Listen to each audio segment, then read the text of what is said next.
Hola, ¿qué tal? Buenas tardes. A nombre de GBA Consultoría y Capacitación SC y de la contadora Ángeles Mandujano, quien es directora de este programa, les doy la más cordial bienvenida a una emisión más de los mejores fiscalistas de México. En esta ocasión, hablando del tema resolución de controversias fiscales en instancias internacionales, hoy nos acompaña el licenciado Alejandro Barrera Fernández, de quien me permitiré dar una breve reseña de su trayectoria profesional.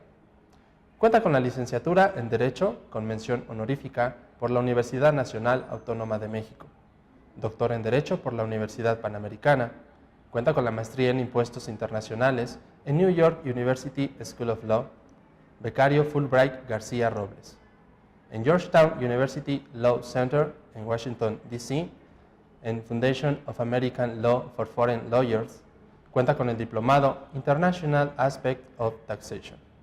En la Universidad Panamericana cuenta con la especialidad en Propiedad Intelectual, en Amparo, en Derecho Administrativo, en Derecho Mercantil y Derecho Fiscal. Actualmente, socio de Consultoría y Estrategia Fiscal en Basham, Ringe y Correa SC.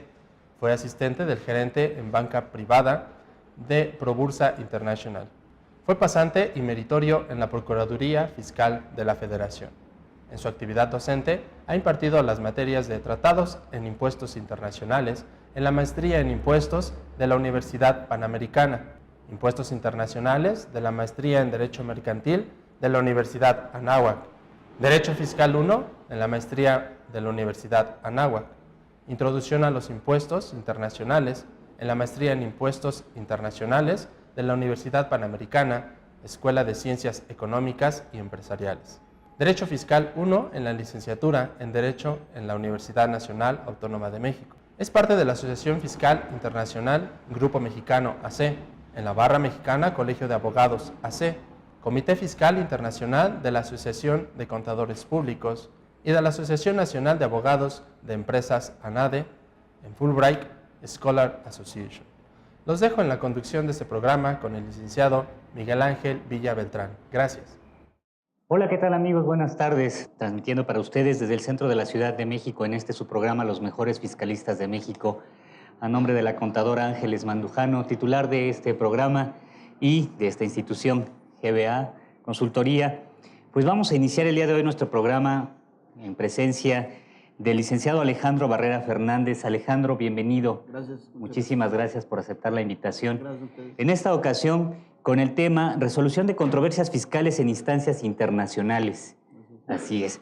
Perfecto, Alejandro. Pues, si tú me lo permites y para no desaprovechar el poco tiempo que tenemos de platicar contigo y de que nos puedas instruir un poquito en estos temas, pues, ¿qué te parece si empezamos con una pequeña explicación, si nos puedes referir acerca de, pues, qué instancias internacionales existen para efectos fiscales para resolver controversias? Tenemos como mediana idea en el ámbito nacional sobre la competencia de los órganos jurisdiccionales para resolver controversias fiscales, pero en realidad poco se ve o poco se sabe, poco se explora en el ámbito internacional. ¿Qué nos puedes comentar al respecto, Alejandro? Claro que sí, muchas gracias. Efectivamente, uno de los temas que toma mayor relevancia ahora en un mundo globalizado es la resolución de controversias en instancias internacionales. La materia fiscal no es una excepción de ello. Lo podemos ver, por ejemplo, en los titulares de la prensa. Precisamente este año había visto dos. Uno en donde se señalaba expresamente que uno de los ministros de la Corte señalaba que la ciudadanía tiene razón en desconfiar de las resoluciones que emite la propia Corte. Y había un estudio del Instituto de Investigaciones Jurídicas de la UNAM, donde señalaba que el 55% de los mexicanos desconfían de las resoluciones jurisdiccionales en México. ¿Eso a qué nos lleva? Nos lleva a un panorama muy oscuro en el ámbito de jurisdicción mexicana. Y es obvio que vamos a encontrar en esta circunstancia cuando lo que tenemos es que no existe ni siquiera en la propia Suprema Corte de Justicia un criterio uniforme respecto a cómo deben ser las cosas. Tenemos hace poco una resolución respecto a la deducción de pérdidas fiscales por enajenación de acciones, en donde la propia Suprema Corte había reconocido un criterio y ahora lo cambia.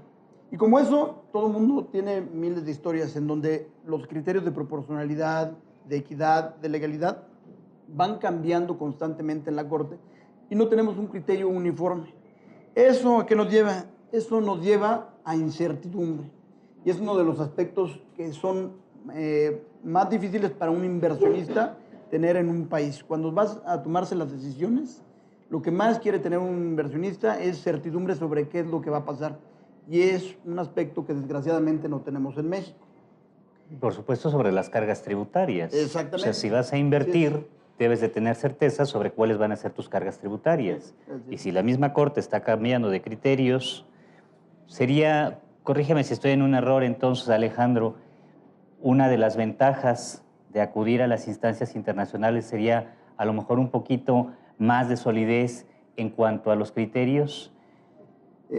Por un lado tendría que tener más uniformidad en cuanto a los criterios, no tendría que estar sujetos tanto a los vaivenes políticos que desgraciadamente nuestra Corte está sujeta a ello. Ok. Y eso nos daría mayor certidumbre. Pero volvamos al tema de la globalización. ¿Qué es lo que está sucediendo? Los sistemas tradicionales de resolución de controversias, los que conocemos normalmente, se antoja que son un poco limitados con respecto al mundo que ahorita tenemos.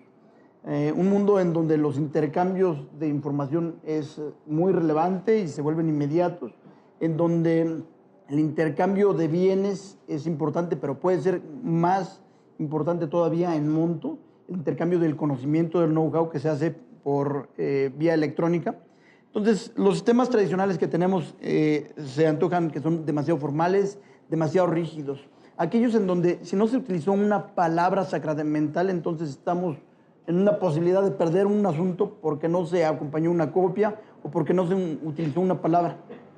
Y es ahí donde toma relevancia todos los aspectos internacionales, un nuevo ámbito, es un nuevo despertar que tiene el mundo. Esto, por cierto, no es algo que vaya a ocurrir, sino en otras partes del mundo ya está ocurriendo. La materia fiscal, desgraciadamente, también no se mantiene al margen de todas estas circunstancias. Primero, como te mencionaba, tenemos todos los aspectos políticos, que desgraciadamente la forma en que está constituida nuestra Corte y que tenemos la forma en que se organiza está muy politizada. Tienen que estar supervisada y bajo la sujeción a otros dos poderes, el Ejecutivo cuando los propone y el Legislativo, el Senado, cuando los aprueba. Eso hace que esté muy politizada nuestra Corte. Además, el sistema es demasiado rígido, es muy complejo, porque en realidad una persona que conoce amparo en realidad es un súper experto en el proceso. Y más que acceder a la justicia, son sistemas en donde se puede ganar o perder un juicio no porque se tenga la razón, sino porque una persona no utilizó una frase sacramental, no hizo algo procesalmente correcto que se debía hacer. Y son tan complicados que inclusive los jueces tienen discusiones sobre ello y resulta muy difícil para ellos poderlo resolver. ¿Podríamos decir que estamos ante una situación de mucho formulismo, aún sobre del fondo de los asuntos? Es correcto, estamos en una situación de extrema formalidad que tiene nuestro sistema. Por un lado tenemos los sistemas como el Common Law, Okay. en donde ellos son unos sistemas mucho más flexibles. Ellos lo único que se necesita para poder hacer una ley es un precedente, y tienen precedentes para cualquier cosa. Por eso las instituciones jurídicas actuales no se han desarrollado en los sistemas de un sistema civil law como el nuestro, de sistema civil, en donde necesitamos que haya un grupo de diputados o de representantes en donde apruebe una estructura, se pase al Ejecutivo para su publicación. Ellos tienen un sistema que es mucho más flexible y entonces la realidad la pueden adoptar con cualquier precedente. Y eso, por eso tienen algunas estructuras que nosotros no tenemos. Por ejemplo, el arrendamiento sintético nosotros no tenemos y ellos tienen ese tipo de figuras. Y llevándolo al campo de todo lo que se refiere al litigio, a todo lo que se refiere a la controversia, nosotros estamos ahorita atrapados en este sistema de controversia. Sin embargo, existen otros canales, un ámbito que se abre, y es todos los que son resoluciones de controversias en instancias internacionales. Con decir esto, en materia fiscal, me quiero referir a tres aspectos. Okay. El primero, bueno, a cuatro en realidad. El primero son los procedimientos amistosos que se encuentran en los tratados de doble tributación, específicamente en el artículo 25. En segundo lugar, también la OCDE ha reconocido el arbitraje fiscal. México no lo tiene en sus modelos, pero sí existe, y ese es un segundo aspecto. El tercero del que me voy a referir va a ser el arbitraje de inversión, que nosotros sí lo tenemos en varios tratados. Y en número cuarto me voy a referir al nuevo Sistema Interamericano de Derechos Humanos, donde también es un acceso a la justicia que se puede tener. Entonces, vamos, si me permites, a hablar primero del arbitraje en general. Ok. En qué consiste, y luego vamos a hablar un poco más acerca de cada uno de los Arbitraje internacional. Exactamente. Ok. Primero, ¿cómo surgió toda esta tendencia respecto al arbitraje? Bueno, el arbitraje surge porque en la medida en que va aumentando el comercio, lo que necesitan los comerciantes es rapidez. Dinero parado es dinero que se está perdiendo, mercancía parada es mercancía que se está perdiendo, y como dicen los americanos, time is money. Entonces, lo que se necesitaba era la resolución de controversias lo más rápido posible. Y además necesitaban otro factor importante, que fuesen también expertos, personas avesadas en lo que se estaba comerciando, que resolvieran esas controversias.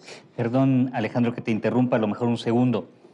Y como sabemos mucho de nuestro auditorio, a lo mejor no somos diestros en el ámbito jurídico, sino más bien en el ámbito contable.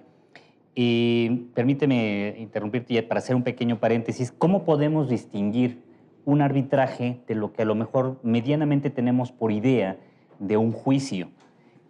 ¿Cuál sería una importancia aquí o alguna diferencia para poder distinguir entre por qué tendríamos la conveniencia de ir a un arbitraje o cómo podríamos distinguir un arbitraje de un ámbito jurisdiccional, de un juicio? La diferencia primordial que existe entre un juicio y un arbitraje es la voluntad de las partes. Las dos partes se van a someter a los criterios que un tercero también particular vaya a resolver. A diferencia de un sistema jurisdiccional en donde no es un tercero independiente, me refiero a un particular que va a resolver, sino va a ser una autoridad jurisdiccional al que se van a someter, y además es por mandato de ley. Si yo inicio un procedimiento en un proceso judicial, entonces están las reglas muy establecidas y tú quieras o no formar parte de ello, yo te estoy arrastrando a esa resolución de controversias de carácter obligatorio. Okay. En cambio, si se lleva a cabo de una manera arbitral, los dos nos vamos a poner de acuerdo sobre cuáles van a ser las reglas que van a resolver nuestra controversia. Déjame lo pongo a lo mejor en términos muy simplistas, y si de algún modo estoy cometiendo algún error, te pediría me corrijas. Entonces, un juicio sería una vía institucional a través del Estado, un juez, es decir, un ente público al cual sometemos nuestra controversia. En tanto que el arbitraje sería que nosotros elegimos un juez de carácter particular, por llamarle de algún modo, y nosotros establecemos cuáles van a ser las reglas para disolver nuestra controversia. Es correcto. Ok, entonces estamos hablando en este caso, sería, corrígeme si estoy en un error, de nosotros establecer en el ámbito internacional cuáles van a ser las reglas para solucionar nuestras controversias, y de algún modo tenemos la opción de apartarnos de la vía institucional obligatoria del Estado. Así es. Ok, perdón por la aseveración, Alejandro. ¿Y cuáles son los principios que van a regir en el arbitraje? Primero es la voluntad de las partes, que esa es la reina en este caso, es lo que va a regir todo lo que se refiere a las partes. En segundo lugar, las partes se van a poner también de acuerdo en cuál va a ser las leyes aplicables, y en tercer lugar, cuál va a ser el lugar del arbitraje. Y eso es muy importante, ahorita lo vamos a ver más adelante, porque en ese aspecto va a ser la ley que va a poder hacer coactivo la resolución del arbitraje. Existen varias tesis en relación a cómo es que puede ser obligatorio un arbitraje, porque como bien comentabas, es un acuerdo entre particulares. Y a mí la teoría a la que me apego más es una teoría contractual que dice que es por acuerdo entre las partes, por un mero acuerdo entre las partes, entonces se vuelve obligatorio. La estructura, como se sigue normalmente en los arbitrajes, es que debe haber un acuerdo, este primero, el que estamos comentando. Después se lleva a cabo un procedimiento que es el que acuerdan las partes, si va a haber, por ejemplo, testigos, si se va a llamar a expertos, cómo es que se va a llevar a cabo este procedimiento, pero es mucho más flexible que lo que nosotros encontramos en la vía de arbitraje que lo que se encuentra en las vías jurisdiccionales. Jurisdiccionales del Estado. Normalmente, por dar un ejemplo, en una vía jurisdiccional te piden una copia certificada y no la presentas, y puede ser que pierdas un juicio. Okay. En cambio, en un arbitraje, tú puedes presentarlo, puedes dar explicaciones de por qué no estás presentando la copia original, en tanto tengas otros elementos. Y también son mucho más flexibles en los plazos. Entonces, no hay un vencimiento fatal como tal, a menos que así lo hayan acordado las partes. Okay. Pero en lo que se trata en los arbitrajes es un acuerdo entre dos particulares para poder llegar a la verdad, a qué fue exactamente lo que sucedió, porque puede ser que haya una controversia en los hechos, en la forma de interpretar la ley o en la forma de aplicar la ley. Y lo que se está buscando no es resolverlo de una manera procedimental. O sea, no es cuestión de tiempos, modos o espacios, sino es la idea de poder llegar a una solución a lo que propiamente les está ocasionando la controversia. Corrígeme si estoy en un error, lo que tú comentabas. En el ámbito jurisdiccional puede ser que por una cuestión de forma, porque no exhibiste una copia, porque no cumpliste con un requisito en tiempo, el asunto o la resolución tome un determinado sentido que no aborde el fondo del asunto. En tanto que si como particulares diseñas tú el procedimiento sobre el cual se va a regir esta controversia, puede ser que las cuestiones de forma, de modo, pasan a un segundo término. Es así. ¿Se entraría más al fondo o prevalecería el fondo de la controversia? Es así, tú lo has señalado perfectamente. Lo que importa es el fondo sobre la forma. No quiere decir que la forma no sea importante, pero el fondo es lo que se va a privilegiar en última instancia. ¿Quiénes diseñan este procedimiento entre particulares, Alejandro? Es que depende mucho. Ahorita vamos a hablar en los arbitrajes que existen. Está el arbitraje fiscal, como tal, de la OCDE, y el arbitraje de inversión. Ahorita vamos a hablar sobre esos dos aspectos. ¿Quién es el que los va a diseñar? La primera idea entonces tendría que lo diseñan las partes, o sea, quienes pueden estar en una situación de controversia tienen la opción de diseñar su propio procedimiento a través de un arbitraje. Sí, sí lo pueden hacer en primera instancia las partes, pero lo que sucede es que, por ejemplo, en el arbitraje de inversión, sería muy difícil que nosotros podamos prever todas las circunstancias en un principio del proceso. Son muchísimas aristas. Son muchas. Entonces, y no tiene sentido si existen unos organismos especializados que se dedican precisamente a establecer estas reglas y que tú te puedes acoger a ellos. Entonces, tú puedes decir, por ejemplo, en un arbitraje de inversión, yo quiero llevar a cabo mi arbitraje de inversión conforme a la OMC y el Banco Mundial, voy a seguir las reglas del Banco Mundial. O el CID, o cualquier otro sistema en donde ya están muy claramente establecidas las reglas de cómo se va a hacer, quién va a ser, si vamos cada una de las partes a elegir a uno, a dos árbitros. O también se puede hacer en el arbitraje fiscal, en el que está previsto en la OCDE. La OCDE estableció unas guías. No son obligatorias, pero sí son recomendables. Conforme a eso se puede hacer con uno o con otro sistema. Las partes naturalmente tienen abierta la posibilidad para hacerlo. Lo que nos comentabas, impera la voluntad de las partes de elegir cuál de los dos procedimientos. Así es, sí. Pueden elegir. Correcto. Ahora vamos a hablar un poco sobre, estamos hablando primero dijimos que había un acuerdo. ¿Cuál es el proceso que se sigue en el arbitraje? Luego del acuerdo sigue el proceso, el procedimiento. Después viene un laudo que se puede equiparar más o menos a la sentencia. Y finalmente vamos a tener el cumplimiento, que se tiene que hacerse coercitivamente por medio de los tribunales muchas veces, pero necesitamos un apoyo jurisdiccional a veces para decir lo que las partes decidieron fue acogerse a un sistema arbitral y en segunda instancia lo que se decidieron los árbitros fue en este sentido y entonces, por favor, Estado, haz cumplir. A ver, recapitulando entonces un poco, Alejandro. Tenemos la opción de acudir a un arbitraje internacional. En este caso, nos comentabas tú, puede ser el arbitraje fiscal para el caso de la materia, incluso existe algún otro como es el arbitraje de inversión, que nos va a permitir mayor agilidad en los procedimientos, mayor adecuación a la controversia en específico para llegar al fondo de la resolución de la controversia. Sin embargo, en la resolución final, ¿es necesaria la intervención del Estado para poder procurar su ejecución? Si una de las partes no quiere cumplir, que se haya acogido al arbitraje, sí es necesario entonces que el Estado intervenga para hacerlo coercitivamente. Ok. Entonces, pero se puede decir que es nuevo en México todos estos procesos, porque hasta 1993 ni siquiera el arbitraje comercial existía en México. Ok. Tanto en otros países tienen muchísimos años de existencia, porque nuevamente... ¿Por qué esa tardanza de nuestro país, Alejandro? Yo creo que tiene que ver mucho con las estructuras que nosotros tenemos, que son muy formalistas, y también la desconfianza que existe del Estado para permitir ¿El acceso de estas figuras? Así es. ¿Sería como a lo mejor hacerle un poco la competencia al Estado en la impartición de justicia? Y de hecho, bueno, todos nosotros sabemos que el Estado está rebasado en el aspecto de posibilidades para poder atender los reclamos de justicia que existen. Sin embargo, no es tan proclive a permitir a los particulares que puedan llevar a cabo sus propias resoluciones de controversias. Esto se rompió en 1993 y poco a poco ha ido ganando terreno. ¿Derivado de qué? Fue la apertura que existía en México. ¿La apertura comercial? Exactamente. Si nosotros recordamos, en México a partir de 1989 se puso de moda. Y esto nos permitió tener otra visión. Pero también lo que estaba buscando es atraer a inversionistas. Y se puede atraer a los inversionistas, como comentábamos. Siempre y cuando les dé seguridad. Exactamente. La certeza es el valor primordial que tiene. Si yo soy un inversionista y tengo mi dinero y lo voy a meter a un lugar, quiero tener certeza de cuánto me van a cobrar y que voy a poder por lo menos recuperar mi dinero. Pero hay que ser claros en esto. Si me vas a cobrar 10 pesos, 100 pesos o 1000 pesos de impuestos, está bien, pero dímelo desde el principio. Lo que a mí no me gustan son las sorpresas, porque entonces no puedo llevar a cabo proyecciones. Y Claro. prefiero tener certeza en otro lado que no tener certeza en un lugar aunque me estén dando una mejor tasa.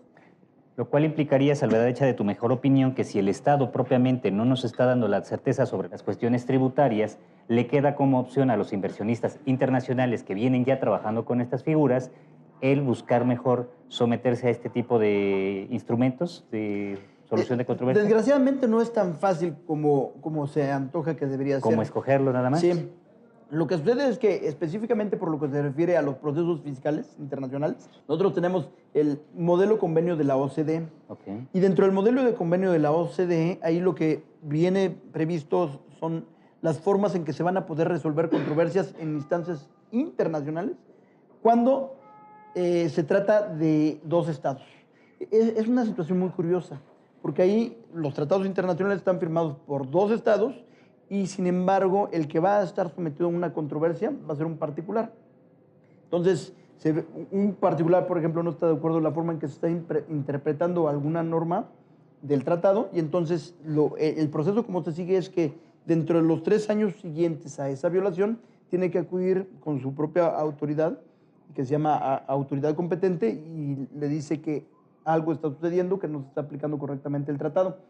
A partir de ese momento, el particular no vuelve a tener injerencia en todo el proceso, sino que son las dos autoridades competentes las que se van a poner, más bien, van a intentar ponerse de acuerdo respecto a esa resolución. Y puede versar sobre hechos, puede versar sobre fuente, puede versar sobre interpretación. Entonces, una autoridad competente de un Estado, una vez que el particular, el contribuyente, le avisó sobre esa circunstancia, va con la otra autoridad competente, intentan ponerse de acuerdo, y si no se ponen de acuerdo, no pasa nada.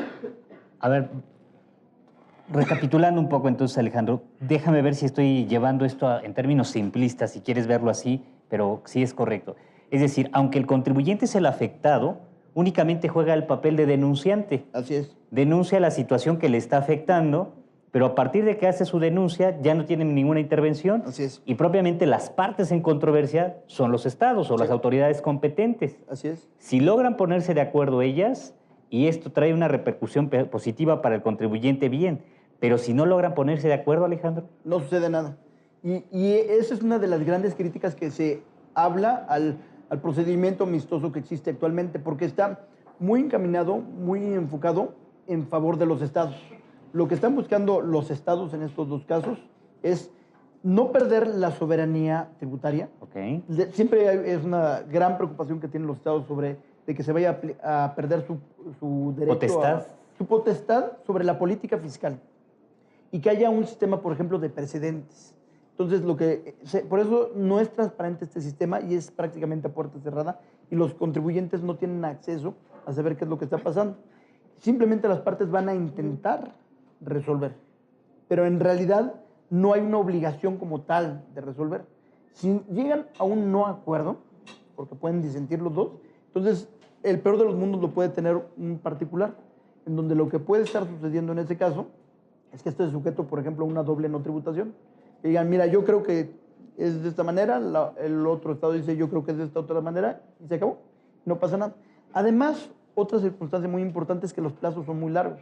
Hay procedimientos amistosos que duran 10 años. Mientras, ¿qué sucede con el contribuyente? Está en incertidumbre total. No puedes saber qué es lo que va a pasar con tu dinero, si tiene o no que pagar, si pagó correctamente o no pagó. Entonces, ¿Y eso no afecta en las inversiones? totalmente, absolutamente. Y sin embargo, es un sistema que fue revisado por la OCDE en 2008 para ver toda la parte de precios de transferencia.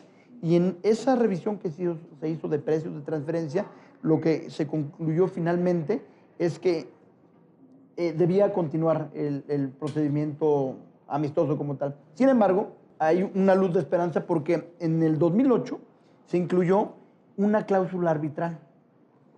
Entonces, ¿En dónde? en el modelo convenio de la OCDE, Ok. en el artículo 25, en el párrafo cuarto, Que es el que quinto, nos perdón, comentabas al inicio. sí, Ok. así es. Se incluye ahora un nuevo procedimiento de resolución de controversias en instancias internacionales, que es el arbitraje fiscal. Y no está tan abierto como uno podría desear. En realidad está bastante limitado, pero sí existen algunas expectativas de que pueda abrirse mucho más. Es muy curioso lo que sucede con este artículo 25. El primer tratado de doble tributación que lo adoptó fue Estados Unidos con Alemania, y lo adoptó desde 1989. Ok. Y sin embargo, fue hasta 2008 cuando la OCDE lo reconoce como tal, recomienda que se puede tomar. 20 años después. Lo que nos comentabas que los plazos son... Sobre todo, lo que sucede con la OCDE es que no son obligatorias sus recomendaciones, son simples recomendaciones, y entonces les dice a los estados, yo tengo este artículo 25, ahora reeditado, se puede decir, Ok. yo te recomiendo que lo tomes, sin embargo, queda a tu libre albedrío tomarlo o no. Cuando los estados lo toman, tendrían que hacer modificaciones a sus tratados, por ejemplo, sacar protocolos. Eso fue lo que sucedió en nuestro caso, en el caso mexicano, con todo el reconocimiento que se tuvo que hacer con el acreditamiento del IETU, que fue a negociarse con cada uno de los países ese IETU que dicen que sí es acreditable para efectos de impuestos sobre la renta. Pero eso mismo tendría que hacer México para reconocer que hay un sistema alternativo de resolución de controversias, que es el arbitraje fiscal, y que no ha ocurrido con México. A la fecha existen en el mundo 57 tratados que ya tomaron la cláusula arbitral. 57 de un universo de 2.800 tratados aproximadamente. Es muy poco. Es prácticamente nada, Ok. pero ya están iniciando. Y es una cláusula que va a permitir mucho mayor flexibilidad.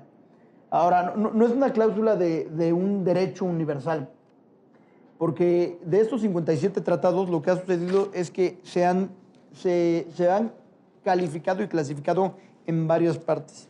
Por ejemplo, hay unas cláusulas arbitrales que lo que permiten es que se vayan a arreglar los estados siempre y cuando haya una autorización expresa de sus autoridades fiscales.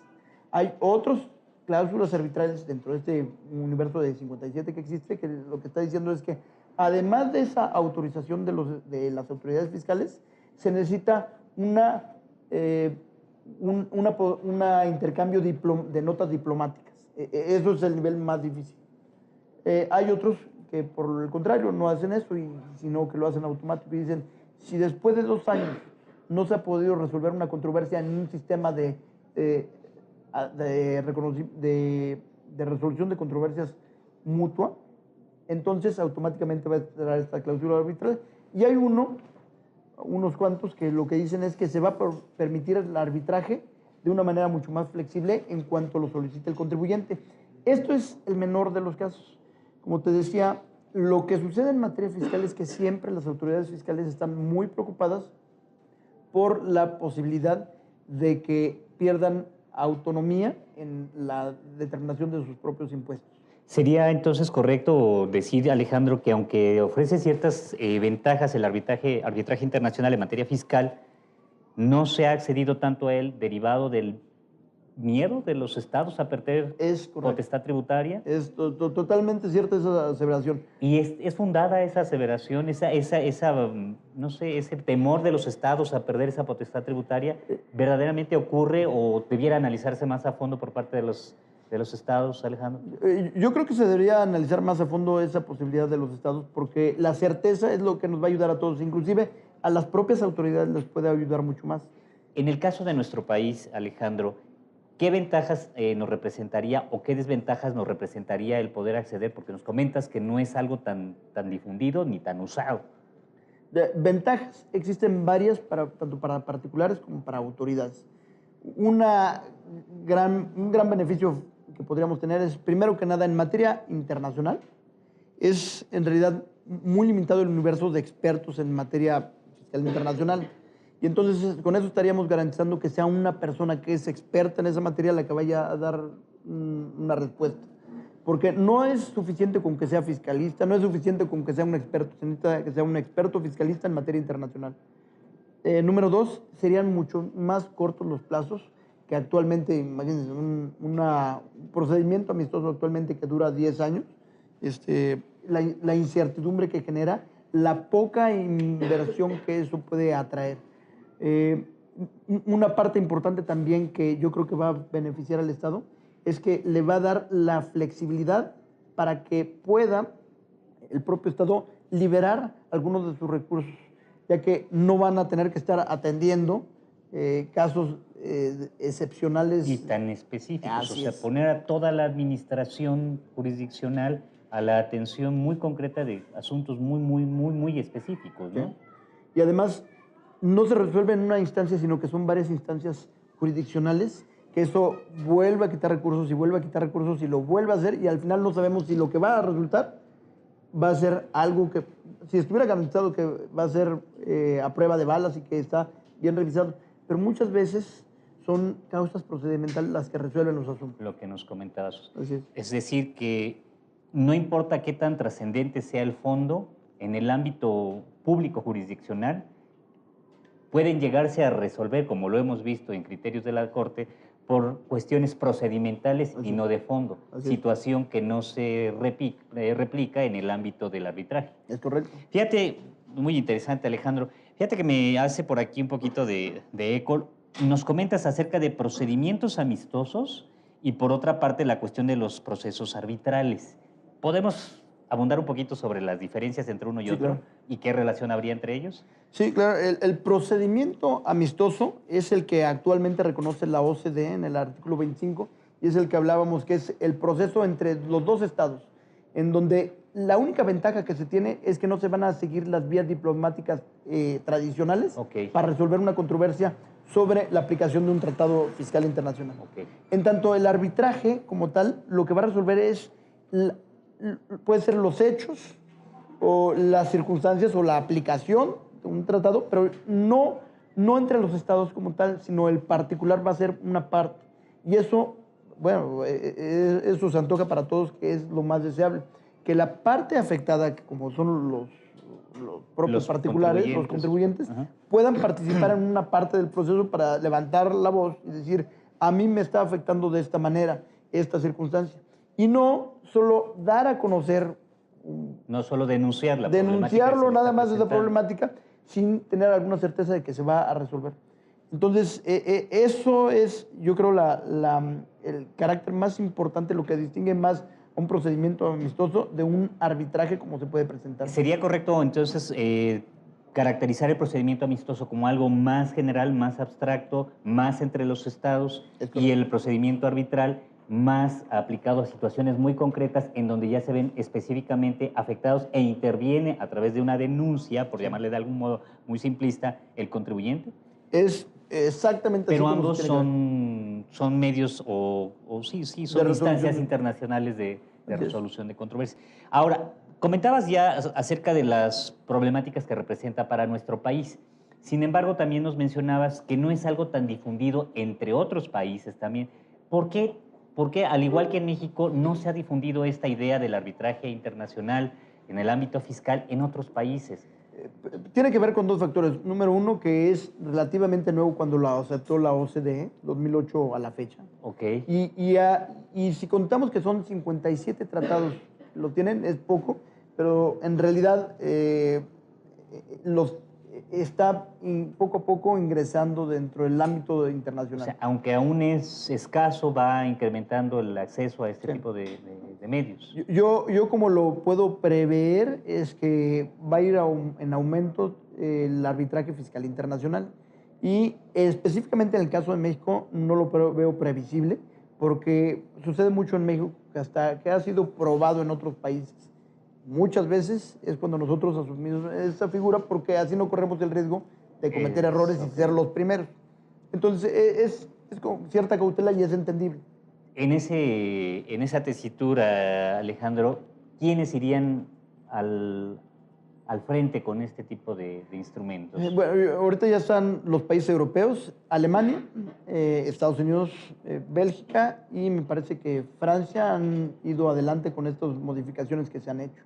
Ok, importantes socios comerciales. Sí. Ok. Eso no obliga a México, a sus tratados que tienen celebrados con ellos, con la Alemania, a asumir esa cláusula, pero ellos están abiertos a esas posibilidades y se va a ir replicando ese efecto. ¿Qué podemos esperar? ¿Qué situación tenemos en este momento para México? Y en tu consideración, ¿cuáles serían las expectativas inmediatas y no tan inmediatas para México? México, ahorita vamos a seguir con el procedimiento amistoso. Sin embargo, se va a ir abriendo otras alternativas y esto me lleva a los otros dos temas que quiero tratar, si me permite. Por ahí nos habías comentado acerca del arbitraje de inversión. El arbitraje de inversión, exactamente, y el sistema interamericano de derechos humanos. El arbitraje de inversión, ahorita lo que está ocurriendo es que México tiene aprobados APRIS. APRIS son los acuerdos de comerciales que nos van a permitir llevar a cabo, para ponerlo en términos simples, de la misma manera que tenemos tratados comerciales, como el TLCAN de Norteamérica, también tenemos APRIS que se refieren solo a la resolución de controversias en materia comercial. Nosotros tenemos aproximadamente unos 32 APRIS celebrados y tenemos además 8 tratados doble de comerciales celebrados. Y todos estos tratados tienen cláusulas arbitrales. Eso lo que nos permite ahí sí es una muy grande flexibilidad. Han habido APRIS que se han utilizado, arbitraje de inversión que se ha utilizado en materia ambiental, pero sobre todo en materia fiscal. Han habido varios casos. O sea, ¿son como acuerdos más flexibles para solucionar controversias? Son acuerdos comerciales, pero que se utilizan para resolver controversias. ¿Del orden comercial? Del orden comercial, pero puede tener incidencia en cualquier otra materia. Por ejemplo, en todo lo que se refiere a ambiental. Hace poco acaba de salir una noticia en respecto de que México, en un caso, había sido demandado por una empresa española que se llama Abengoa por $95 millones. Era un caso arbitral de inversión, un arbitraje de inversión, y había sido por una causa de ambiental. Lo que sucedió básicamente en ese caso es que en un municipio se dieron las licencias pertinentes para que se hiciera un depósito de derechos de residuos peligrosos. Supuestamente la empresa cumplía con todos los requisitos y cuando cambia el gobierno, la administración, entonces le retiran las licencias. Eso no ocurre en México. Pues casi no ocurre eso. Pero sí llegó a ocurrir en este muy extraño caso en México. Y ahí lo que sucedió es que una demanda de esta empresa demandó por $95 millones y acaban de ganar ese caso. Y no es el único caso. De hecho, con el que nos estrenamos nosotros, México, fue también con un caso similar a ese que se llama Metalclad. Y en materia fiscal ya hemos tenido casos así. Tuvimos, si ustedes recuerdan, en el caso de la fructosa, se puso un derecho especial a la importación de la fructosa, con el argumento de que la importación de la fructosa afectaba a los productores de caña y azúcar. ¿Prácticas desleales estamos hablando? Así es. Entonces México estableció específicamente un derecho, y ese derecho se llevó ante las Cortes Nacionales Y las Cortes Nacionales se llegó inclusive hasta la Suprema Corte de Justicia, y la Suprema Corte de Justicia dijo que de ninguna manera había alguna violación a los principios de proporcionalidad, equidad, legalidad, porque había un principio extrafiscal que era la protección a los intereses de los cañeros y azucareros. Sin embargo, también se llevó en las instancias internacionales paralelamente, en un arbitraje de inversión, y las empresas que la llevaron ganaron los casos. A ver, déjame ver si estamos entendiendo bien entonces, Alejandro. Al tiempo que se está llevando una controversia, un litigio en el ámbito nacional, en el ámbito fiscal, se puede llevar una controversia por arbitraje de inversión en el ámbito internacional. Es que depende del tratado. Normalmente lo que pasa es que no corren los plazos hasta en tanto no se hayan agotado las instancias nacionales. En algunos casos, y en otros sí se requiere que se haya iniciado el proceso y que por lo menos haya presentado un aviso. Y déjame explicarte cómo funciona en este caso. Aquí es un arbitraje también, okay. Es el arbitraje de inversión, en donde una persona, un particular, lo que va a decir es: yo soy un particular y soy un inversionista en un estado y estoy siendo afectado por ese estado por cualquier ámbito de gobierno. Puede ser federal, estatal o municipal. Y en ese ámbito de gobierno tuve una violación porque yo tenía ciertas proyecciones que se iba a cumplir con ciertas expectativas y no me lo estaban permitiendo lograr. Entonces, lo llevo primero a esos APRIs que habíamos comentado, esos tratados de libre comercio. Ese proceso lo que va a permitir primero es un acercamiento entre las partes para ver si con ese acercamiento pueden llevar a un acuerdo. ¿Sería una amable composición, es decir, así es, sin necesariamente llevar el proceso? Sí. Okay. Primero se hace con una notificación al Estado de que se está iniciando un proceso. Si no llegan de acuerdo las partes, entonces la parte afectada del particular lo puede llevar. Normalmente se lleva en el Banco Mundial y la jurisdicción que se elige normalmente también es la de Nueva York. Ahorita voy a comentar por qué es la de Nueva York la preferida. Se lleva en el Banco Mundial porque ellos tienen una serie de reglas establecidos muy claros, todo ese proceso, cómo se debe resolver el arbitraje de inversión. Y la ley de jurisdicción que va a ser aplicable va a ser la de Nueva York. ¿Por qué? Porque es la que impone sanciones más importantes en caso de incumplimiento. Déjame ver si estamos entendiendo bien. Entonces, es la posibilidad a través de estos instrumentos que tiene un particular de demandar al Estado. Así es. Por el incumplimiento o por la afectación que le está provocando ese actuar del Estado, entiéndase ya en el ámbito federal, local o municipal. Y eso lo que permite entonces es una gran seguridad a los inversionistas. Por ponerles algunos ejemplos de lo que ha sucedido en esos 3 casos mexicanos, ahorita han habido 15 casos en México. El último es el de Abengoa, el que se acaba de resolver. Me parece que hay un aviso de intención, que era ese que se está notificando a la autoridad de que existe un proceso en contra de ella. Quien lo tiene que resolver es la Secretaría de Economía. Y en todos esos casos, las compensaciones que se dan son tienen el nivel internacional. Eso quiere decir que son millonarias. Estamos hablando, por ejemplo, 95 millones de dólares como una compensación a una empresa porque no pudo llevar a cabo su inversión. Normalmente como se hace es que se hacen las proyecciones a cierto tiempo, a 10 años, a 20 años, y entonces se determina cuánto hubiese ganado la empresa en ese tiempo. Y lo que perdió, el lucro cesante, con eso se le compensa, se le da una indemnización básicamente. Pero son a niveles mucho más amplios, más importantes de lo que podría acceder en un tribunal nacional. En un tribunal nacional. Entonces se vuelve mucho más interesante para todos los inversionistas esto.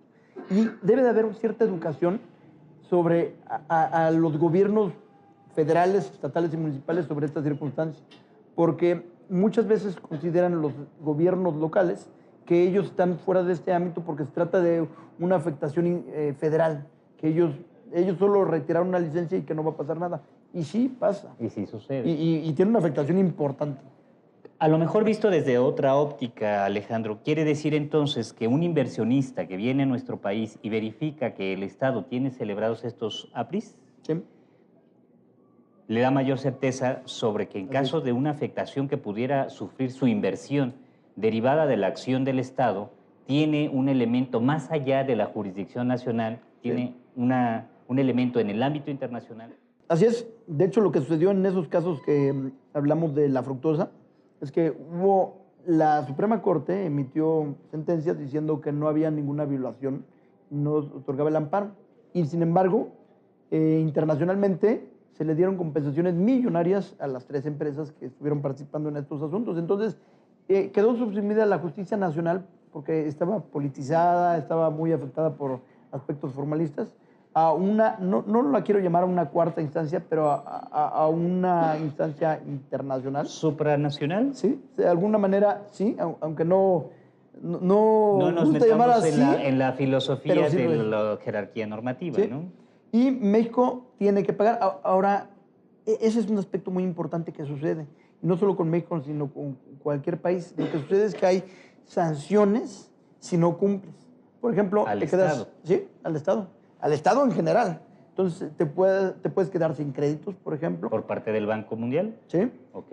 Y por eso es tan importante cuál es la jurisdicción que se va a elegir. Siendo la de Nueva York, por ejemplo, han habido algunos casos con Argentina que se ordenó que todos los bienes que tuviera el Estado argentino en Francia, en ese caso se le embargaran. Todos los bienes, todas las cuentas. Imagínense la presión que ejerce sobre el Estado mexicano, que la posibilidad de que haya un embargo sobre las cuentas mexicanas en el extranjero es enorme. Entonces, México cumple y ha cumplido todos los casos. En el caso de Argentina no ha cumplido. Por toda una serie de políticas que traen ellos. Ellos alegaron estado de necesidad y que no tenían tanto dinero para pagar, pero de todos modos les embargaron algunos bienes que tenían en Francia. Entonces, esto se vuelve una herramienta muy importante en el ámbito fiscal que se puede utilizar. Claro, naturalmente, tiene aquí uno de los requisitos, sine qua non, es que sea el inversionista un residente en el extranjero. Y con eso se va a abrir la puerta, la posibilidad a esta instancia de resolución de controversias. Un residente en el extranjero. Así es. ¿Quién estaría medianamente en este supuesto, Alejandro? Estaría normalmente una persona física o moral extranjera y no necesariamente está subsumido a las limitantes que nosotros tenemos en el artículo 9 del Código Fiscal para ser residente en el extranjero. Puede ser una empresa constituida en un país, aunque no sea residente para efectos fiscales. Entonces es mucho más amplio ese criterio que se va a utilizar.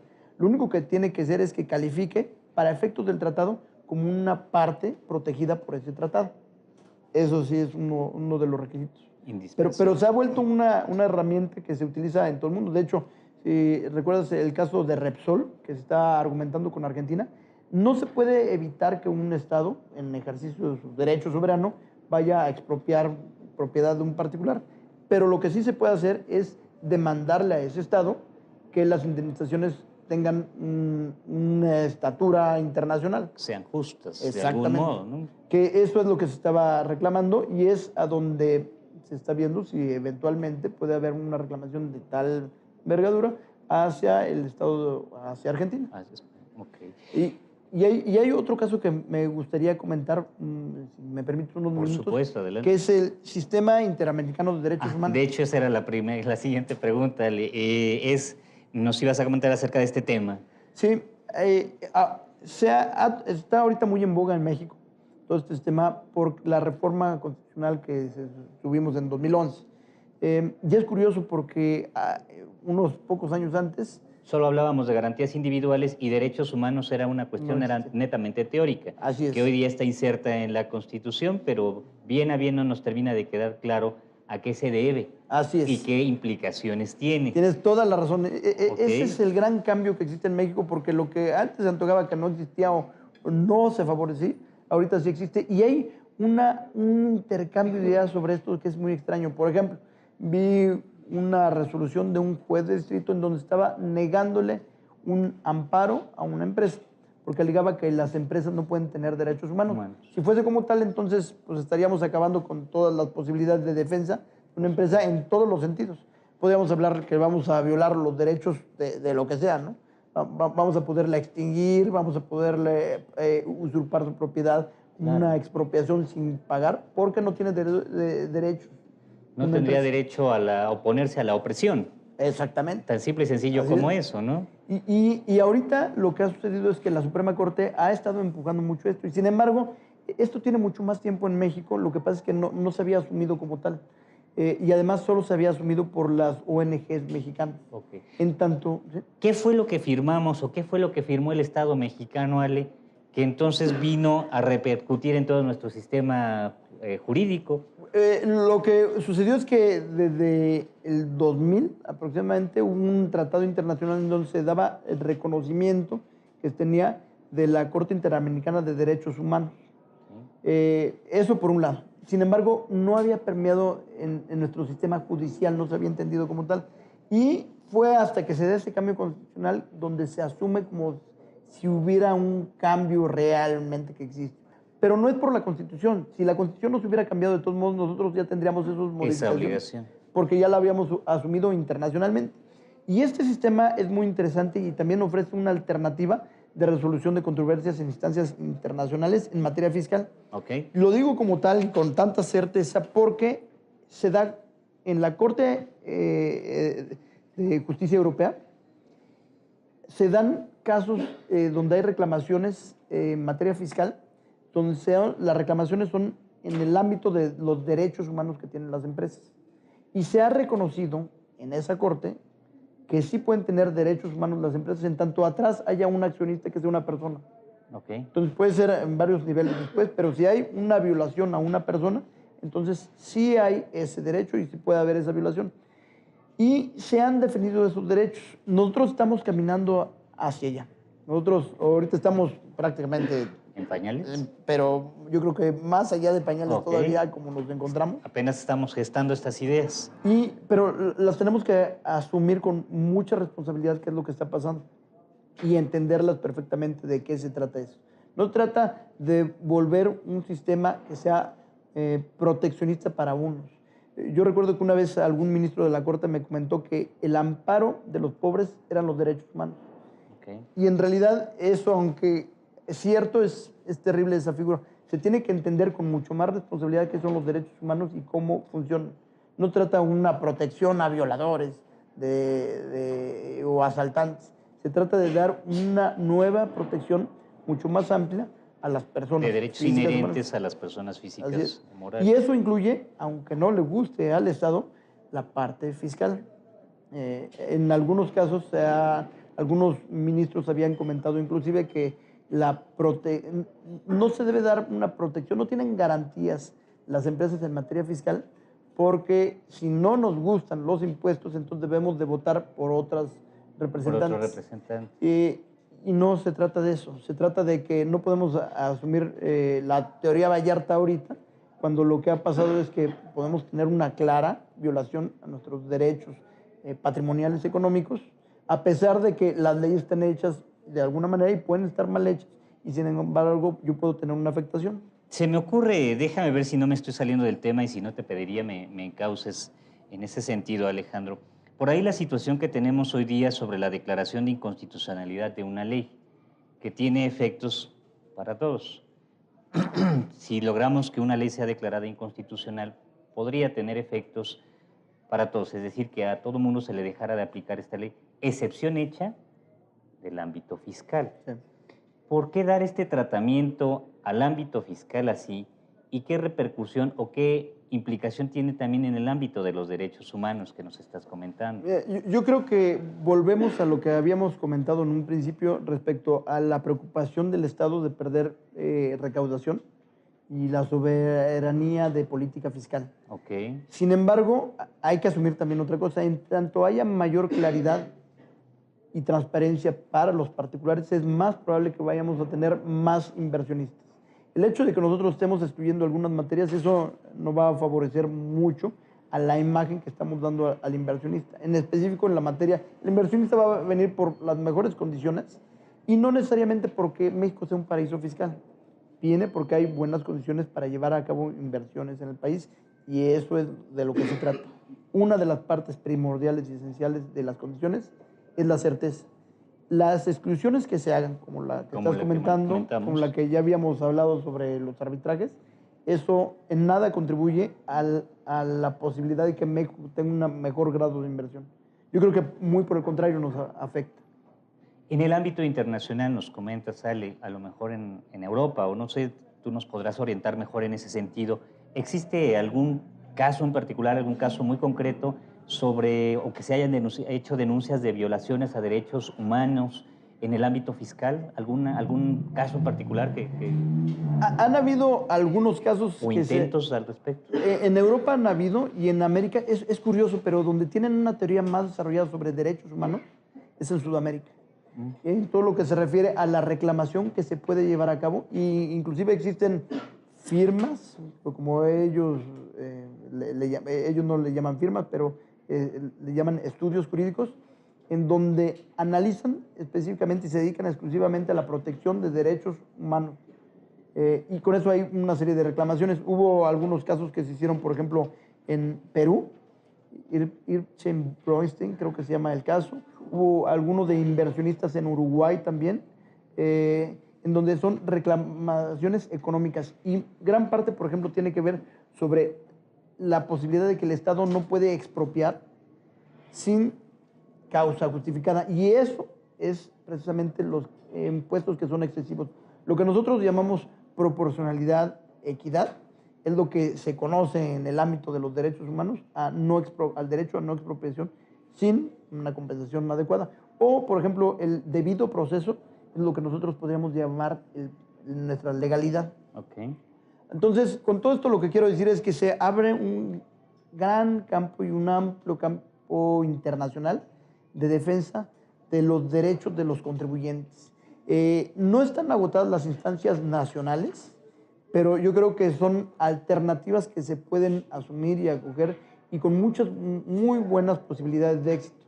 En aquellos casos en donde los inversionistas sientan que no se dan las garantías necesarias, que pueden existir unas estructuras que sean mucho más sólidas, existen estas figuras internacionales que han probado en otros países ser muy útiles, y creo que México haría mal en no asumirse como un representante digno del concierto internacional y asumir estas nuevas estructuras.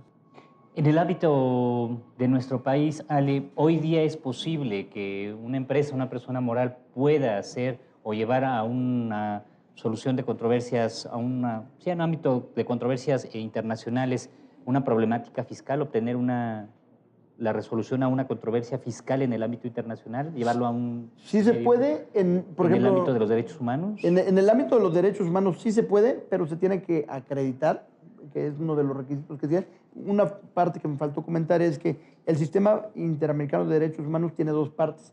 La Comisión Interamericana de Derechos Humanos, que está en Washington, que ellos analizan el caso y hacen la recomendación. Y si hacen la recomendación y no resuelve el Estado, entonces pasa a la Corte Interamericana de Derechos Humanos en Costa Rica.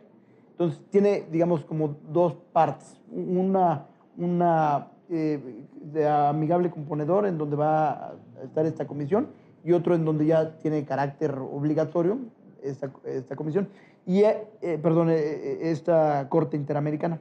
Y en este caso lo que sucede es que se necesita que haya accionistas, personas en donde hay una afectación. No tiene todavía un criterio tan desarrollado como las cortes europeas, la Corte Internacional Europea, que permita a las personas morales exclusivamente el ejercicio de este derecho. Pero se abre la posibilidad porque sigue mucho de los criterios europeos internacionales. Entonces, creo que, sin lugar a dudas, estamos caminando hacia un nuevo derecho, uno que a mí no me tocó conocerlo en la escuela, pero se abre una amplia posibilidad de defensa en México. Mayor especialización, si de por sí la requiere el ámbito fiscal, ahora será necesario especializarnos todavía muchísimo más en el ámbito fiscal internacional. Ale, pues se nos está acabando el tiempo. Tus conclusiones. Nada más agradecerles a todos ustedes su presencia, la oportunidad de estar con ustedes. Creo, y les repito, que México tiene una gran oportunidad. México se va a volver a poner de moda. Ustedes probablemente no lo recuerdan, pero en los 90 México estaba de moda. Y ahora tenemos, creo, una mejor posición que la que teníamos en los 90. Tenemos que actuar responsablemente sobre toda esta circunstancia, y vamos a asumirnos como tal, como representantes y como ciudadanos del mundo. Así que tenemos mucho que aprender de otros países y mucho nosotros que aplicar en México responsablemente. Alejandro, pues muchísimas gracias por habernos acompañado y A nombre de GBA Consultoría y Capacitación, quisiéramos hacerte entrega de este reconocimiento y me voy a permitir leerlo. Y dice: GBA Consultoría y Capacitación SC se enorgullece de entregar el distinguido reconocimiento por su participación en el programa Los Mejores Fiscalistas de México al licenciado Alejandro Barrera Fernández por su destacada trayectoria profesional y por su invaluable ejemplo de capacidad, sabiduría y competencia aplicada al ejercicio de la consultoría fiscal en México. Por parte del contador público Andrés Ávila García y de la titular de este programa, la contadora pública Ángeles Mandujano López, en la Ciudad de México en mayo de 2013. Alejandro, muchísimas gracias por tu participación. Gracias por haber aceptado la invitación. Y a nuestros amigos que nos siguen semana con semana en su programa, Los Mejores Fiscalistas de México, igualmente les damos la más grata, cordial y el amplio agradecimiento por habernos acompañado en esta ocasión en una emisión más. Muchísimas gracias. Hasta la próxima.